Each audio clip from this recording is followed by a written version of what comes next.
कहना है कि सजी हुई चूड़ियों से कलाई मुबारक हो, कि सजी हुई चूड़ियों से कलाई मुबारक हो। हम चना जोर गरम वालों के तरफ से आज की सगाई मुबारक हो।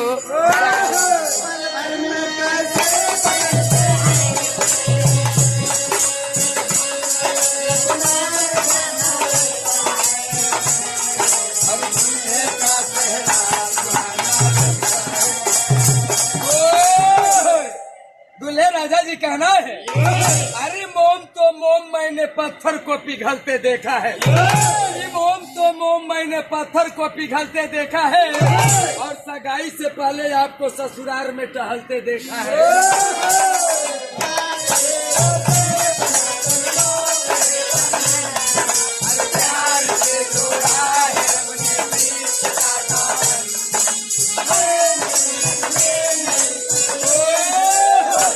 दूल्हे राजा जी कहना है कि जब आपको रब ने बनाया होगा तो दिल में एक अजीब सा जुनून छाया होगा। अजी जब आपको रब ने बनाया होगा तो दिल में एक अजीब सा जुनून छाया होगा।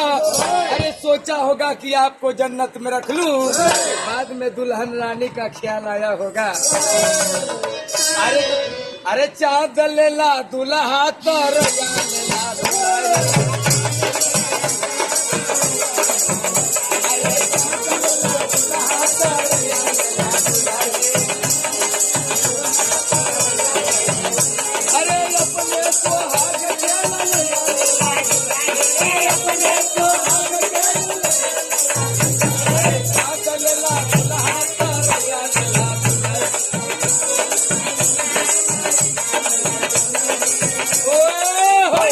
दूल्हे राजा जी कहना है, अरे कौन किसके करीब होता है वो तो अपना अपना नसीब होता है। अजी कौन किसके करीब होता है वो तो अपना अपना नसीब होता है। अरे मैं आपको शायरी क्या सुनाऊं दूल्हे राजा।